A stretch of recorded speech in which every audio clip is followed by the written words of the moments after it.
Hi everyone, I'm Maeve and I'm going to be presenting problem 20 from our sprint round today. So let's have a look at it.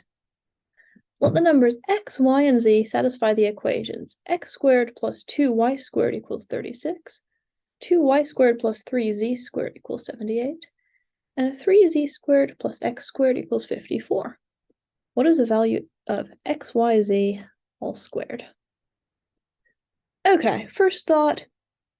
Why are there so many squares in this? Exponents are scary. Let's get rid of them. We can just say x squared is a, y squared is b, and z squared is c, and then it will look less ugly and probably be an easier problem. Look at that. This is so much better.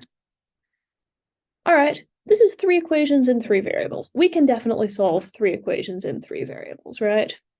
You need as many equations as you have variables. A lot of the time when you have 3 equations in 3 variables like this, what you want to do is add them all up and then something will cancel out nicely. So we can give that a try.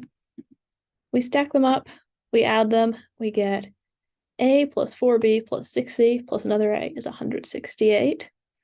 Gather the a's together. And we can divide this by 2, I guess, which gives us a plus 2b plus 3c is 81. This is not as good as we were hoping for, is it? And there is a solution route this way, but let's look at a slightly easier way to do it instead. The problem with this is there aren't enough a's. So what if we add together the 2 equations with a's in them?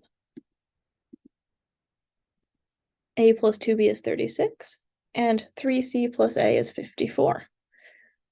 When we add these together, we get 2a plus 2b plus 3c is 90. Okay, 2b plus 3c, that's familiar looking. Look, it's right up there. It's 78.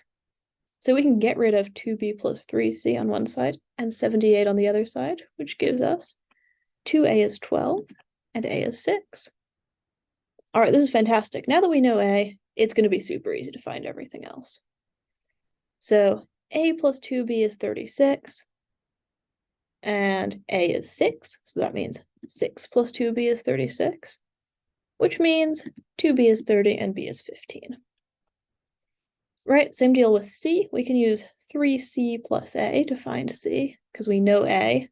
So this is now one equation in one variable when we get rid of the a by changing it to 6.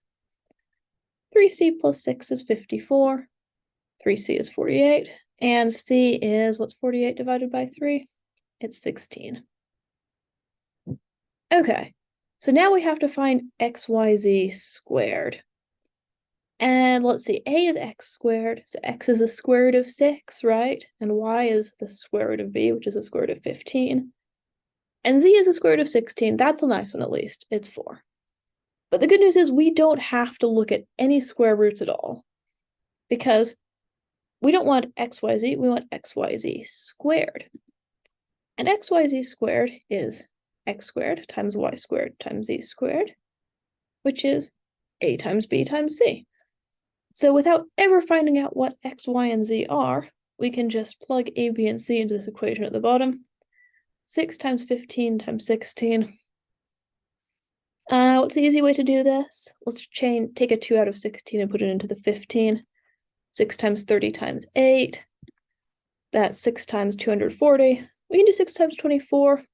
We can also say, take a 2 out of the 24 and put it into the 6. So 24 divided by 2 is 12. 6 times 2 is 12. And we know 12 squared, right? That's 144. Don't forget the 0 at the end. 1440. We could have just multiplied that all out as well. We didn't have to move the 2's around, but it does make it a bit easier.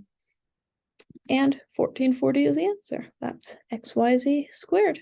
Hey, this is Tim. Hope you're enjoying our videos. If so, you know what to do. Like, subscribe, turn on notifications, all that sort of thing. But what I'd really want to invite you to do is to send us an email at media@mathleague.org. Tell us which problems you'd like to see us cover next in our video series. Take care and see you in the next video.